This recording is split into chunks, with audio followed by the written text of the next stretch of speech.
r/EntitledParent. Parents decided to cancel my 14th birthday party to accommodate my spoiled younger brother, reinstated it when I told everyone at school. Story 1.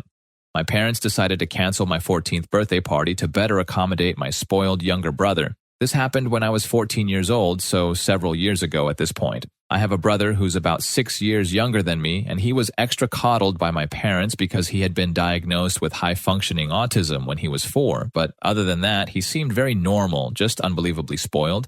He used that to get his way a lot, and by a lot, I mean nearly all the time. Anything I had, he also had to have it. So that meant I had doubles of almost everything that wasn't shared items, and anything he had that I didn't, he would rub it in my face any way he could. When I was 11, I begged my parents for a 3DS for my 12th birthday. I got one but was told to lend it to my brother whenever he wanted it, or else it would be taken away, which was honestly a lot. When my aunt found out after seeing my parents forcibly take my 3DS out of my hands to give it to my brother on one of her visits, she let loose on them for such blatant favoritism. They returned my 3DS immediately, then blamed me for the situation after my aunt left. But they didn't make me give it to my brother again. Instead, my parents went out a few days later and bought another 3DS as a surprise gift for my brother.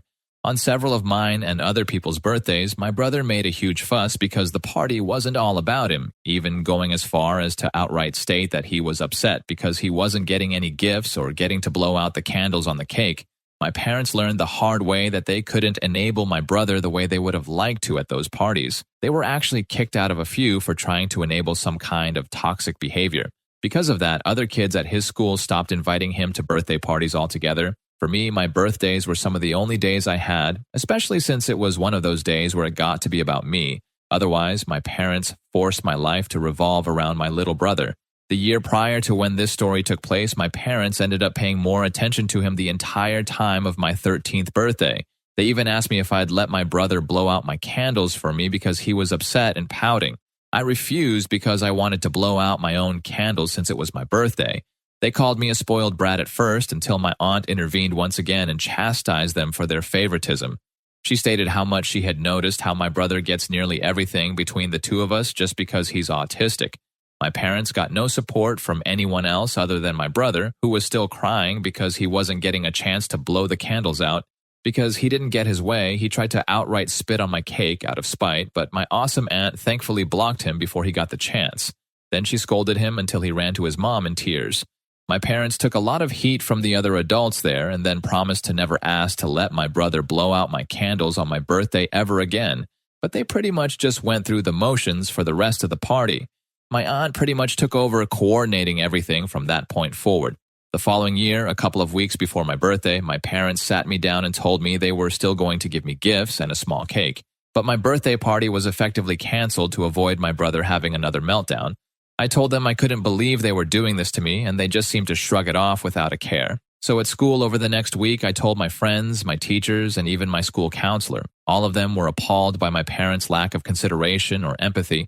The vice principal even found out and consoled me, and all of this got back to my parents through social media. My parents ended up grounding and gaslighting me for telling so many people, but that didn't stop me from still telling everyone at school that I was grounded for just being upset that my birthday was canceled for no good reason. I guess that made it a lot worse because several of my parents' friends, along with parents of other kids in my school, called them up or sent them a message over social media basically saying, "What is wrong with you?" And suddenly, just like that, I was ungrounded. I didn't get an apology either. My dad just walked into my room with his arms crossed, told me my grounding was over early, and then walked out. That was it. Psst, guess what? This video is sponsored by none other than me and my awesome crew at Rufus Rugs. We're the masters of creating custom hand-tufted rugs that truly capture who you are.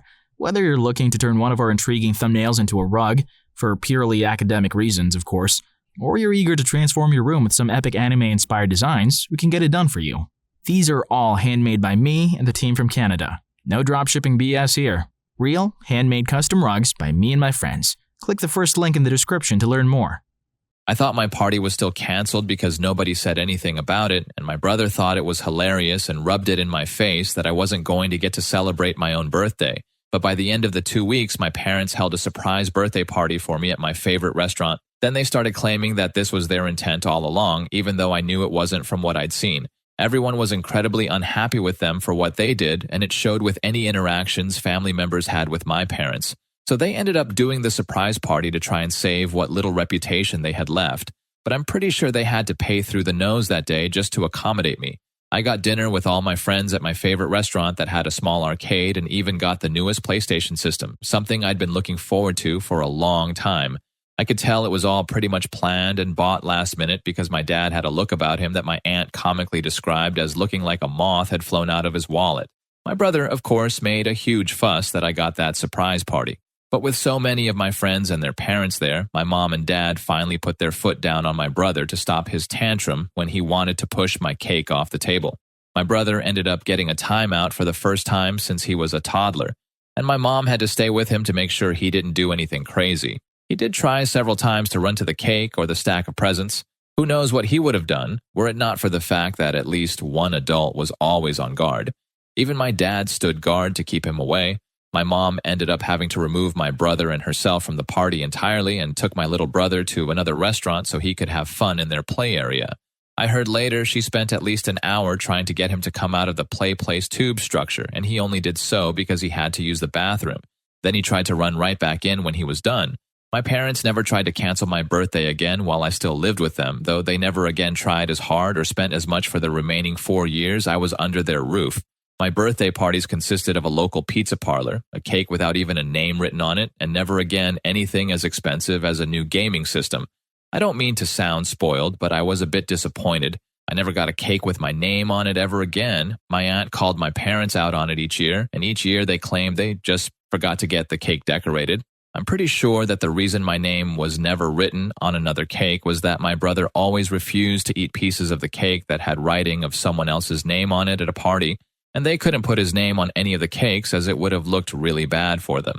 But the fact that I still got a day that was just about me and not about my brother was fantastic in my book, especially because just about everything else revolved around him during each of the remaining birthday parties while still living at home. My brother made a fuss, and my mom took him somewhere to try and calm him down. I was still required to share my new PlayStation system with my brother, but it was mine, and I took it with me when I moved out when I was 18. My little brother didn't like that and had a huge fit till my parents went out and bought another PlayStation just for him. When I moved out, they finally had to deal with how they'd raised my brother so spoiled because I wasn't there to help them when he was acting like that. On his most recent 14th birthday, he went absolutely crazy, all because he didn't get the newest PlayStation system. He is now currently grounded for I don't know how long after causing hundreds or maybe even thousands of collateral damage during his rampage. He picked up a chair and started destroying anything that was in front of him, and my parents just looked mentally checked out when I saw them last. My aunt also told me that they wish they could just send my little brother to military or boarding school in the future because they can't handle the monster that they've created. But there's no way they could afford that, and I'd be lying if I said I didn't find that ironically funny. It took that many people calling them out before they did something? Their relatives chastising them wasn't enough? And it had to take a whole school and a small community? If he managed to cause thousands of dollars in damages over a non-expensive birthday, then this kid is definitely going to do something horrible if he doesn't get his way as a fully grown adult. Kids' parents screwed up big time. And come to think of it, a lot of parents are like this. They give their kid everything. They let them do anything because they'll throw a quote-unquote tantrum. I know that there are a lot of new parenting styles, but because most parents are just too busy to learn and look it up, they just end up letting the kids do what they want so they don't get stressed after a long day's work. I hope this is a wake-up call they need because, damn, I fear that one day this guy's brother will be in jail. On a lighter note, what a wonderful lot. To call out the kids' parents as BS makes me wonder what was different between her and whichever one of the kids' parents she is related to. Story 2. I work as an instructor teaching parkour and free-running basics to small kids ages 2 to 6, and most of my classes are in private institutions like schools or specialized gyms. Now, I say basics, but it really is more about bodily control and perception than bona fide parkour since they're really young. I separate kids based on age and skill into different classes which challenge them accordingly, having the older kids dip their toes into actual parkour and free-running skills. Now, on to the story. I had this mother, henceforth EM, of 2 kids, EK1 and EK2, ages 2 and 3 respectively, come for a test class to see if the kids are interested. The kids enjoy the class since I try to make them both challenging and fun by playing games where they have to traverse obstacle courses. I try to set up scenarios for them to use their imagination, such as, the pirate ship is sinking, we have to jump onto the lifeboats, etc. The administration later lets me know they enrolled and all is well. Now, something you have to know about my classes is that even though they are taught in a special custom-made room, I make sure most surfaces are padded, and I'm super paranoid about accidents, so I do my best to keep a safe environment. Sometimes kids can take a fall, especially if they aren't following instructions or throw tantrums.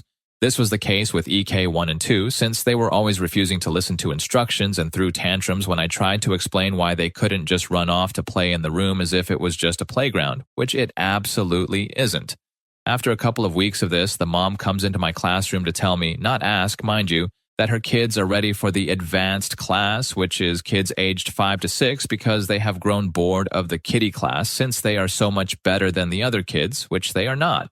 I politely let her know that although they are indeed pretty active kids, they first have to become responsible for their actions since they tend to push kids around and not listen to instructions. Therefore, they are not yet ready since the older kids' class is way tougher, and I can't just follow 2 kids around to take care of them and neglect the rest of the class, as there could be an accident. Now, these are not in any way big groups. I only take groups of 5 kids at most since it's all I can handle on my own to make sure every kid is as safe as possible. But having to take care of underage kids and leaving other 3 kids unattended is a big no-no in my book. Anyway, the mom doesn't seem to take my words kindly but accepts my decision, or so I thought. Next week, I come in to have the receptionist tell me the mom had basically thrown a tantrum to have her kids go into the advanced class anyway, despite my warnings, and asked me if I can just let it slide this time. Obviously, I'm not okay with this as it endangers not only EKs but other kids as well. But I can see her storming into my classroom again, angrier this time if I say no, so I asked the front desk to have her sign an additional waiver, in addition to the one she already had to sign when enrolling the kids. The day comes when I have to teach the advanced class, and in come marching with a smug grin, none other than entitled Mom and Kids. I welcome them and start my class, which, as I said, is way more demanding and has some actual parkour techniques sprinkled in. It would be unfair to the age-appropriate kids to downplay the class just because these entitled kids enrolled, so I don't. However, I keep a close eye on them to avoid any issues. That day, the kids had to clear a small gap jump and latch onto an edge wall and shimmy along while hanging, picture-hanging movement from the Assassin's Creed series. Everything but the floor is padded, of course. However, it is a substantial fall for kids that age, about 1.5 meters. As I'm helping one of the older kids shimmy along, I see the next in line to make the jump is the eldest of the entitled siblings, and I ask her to wait for me so that I can spot her jump in case her hands slip or she doesn't clear the gap. She starts throwing a tantrum about how she's a big girl now and she can do it on her own, to which I respond to just let me be there to make sure she doesn't get hurt. I ran back to her after helping the other kid reach the ground and helped her reach the wall since she couldn't clear the gap, to which she went absolutely mad and stormed out of the classroom. 5 minutes later, she comes back in with the mom demanding that I let her jump on her own. I once again explain why that is a bad idea, and we run the circuit once again.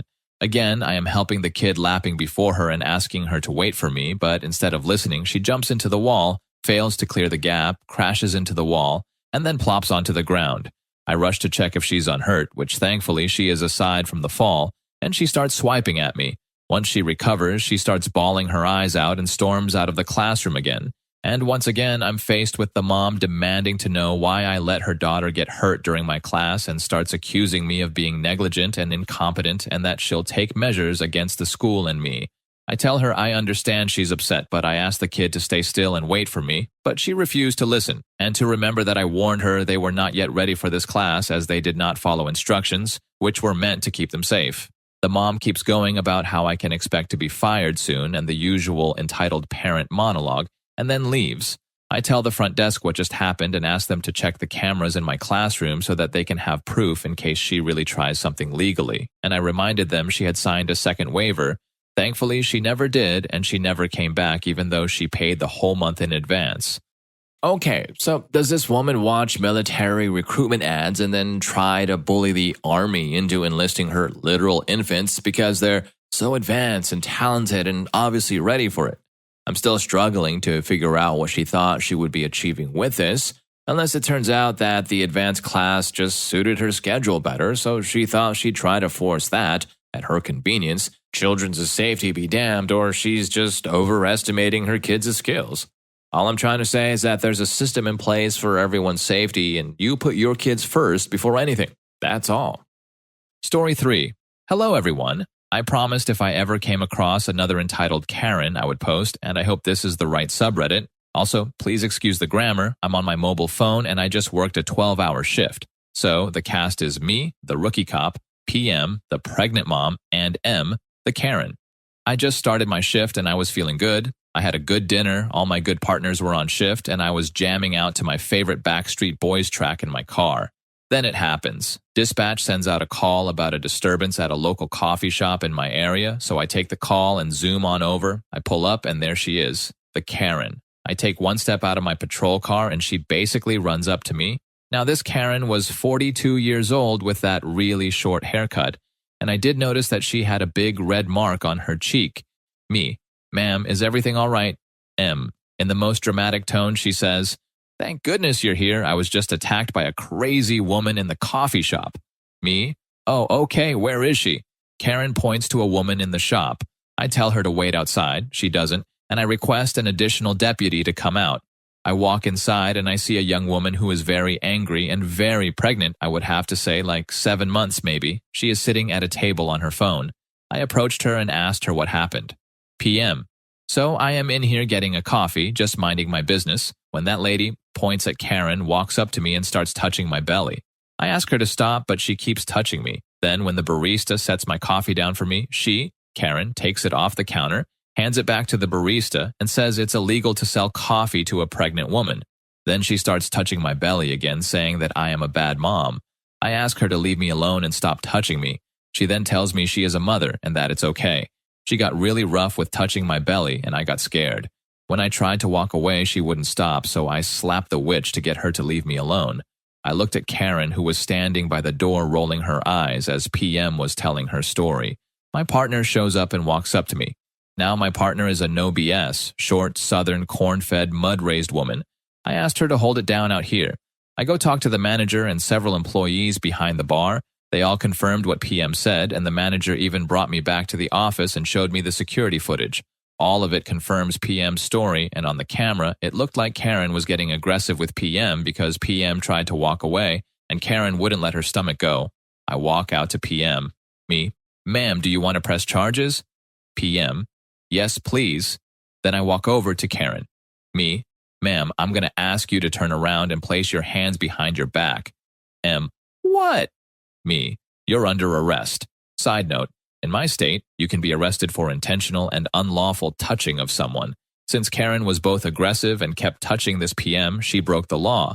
M. You can't arrest me. It is not illegal to touch a pregnant woman. You should arrest the employees of this place. They were giving coffee to a pregnant woman and endangering the child. Me. Ma'am, no, you cannot touch someone without their permission, pregnant or not. Second, there is no law that says a pregnant woman cannot drink coffee, so please turn around and place your hands behind your back. M. No, I am not getting arrested. I am leaving. I have to get home to my children. Karen turns to leave the store, and my partner steps in front of her with a try me look on her face. Karen stops dead in her tracks. I took that moment, snatched her hands, and put on a pair of cuffs. Karen loses it. She starts trying to get away and screams. She is flailing so hard that she knocks off my body camera. I have to pick her up and carry her to my patrol car. When I get there, my partner opens the door, but Karen actually puts her feet on the panel to stop me from putting her in. My partner rolls her eyes, grabs her taser, and zaps her leg. Karen strikes and finally gets in the car. My partner, the saint that she is, says she'd do the paperwork while I take Karen to jail. So the whole ride I am getting told how I need to watch my back, how she knows the sheriff, how I am going to lose my job, and how I have no idea who she is. I get her to jail and she starts going off about her rights. She needs to talk to a lawyer and she needs to be released right now. The jail staff was looking at me with that, "What unholy nightmare did you bring us?" stare. So I did my report and realized I still had 9 hours on shift. Luckily, the rest of the night was not that bad. What a read. I don't know about you guys, but that was a fun one. There's something about threads like this that I enjoy.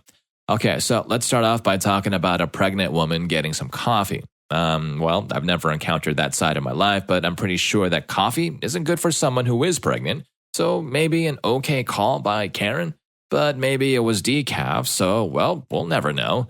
But the belly touching thing, though, that was wrong. I don't like being touched by random strangers, honestly. I mean, maybe others fancy those acts. I just won't get any deeper into that. Let's save that for another time. But touching other people is just weird. The fact that they have a law specifically for that means it's frowned upon. I mean, I get it. There's this thing with pregnant people that's pretty cool. Like, you came from the belly of your mom. You started from the tummy. So, yeah, that's amazing. But if you want to touch someone's belly, that's entirely different. It's somebody else. Especially if you don't know the person. That's just crazy. There's this thing called personal space, guys. Well, anyway, Karen concerned about a pregnant woman drinking coffee. Fine. Touching her belly? Not so fine.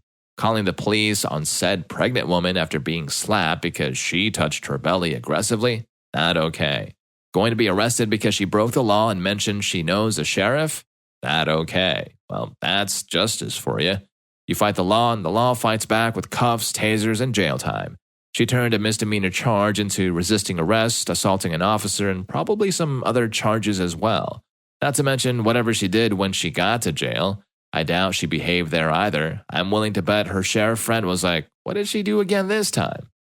I hope you enjoyed the video, and if you did make it this far, I'm sure you'll also enjoy the next one, r/EntitledParents. My family is pressuring me to give my sister my wedding venue. Story 3 was crazy. See you on that video.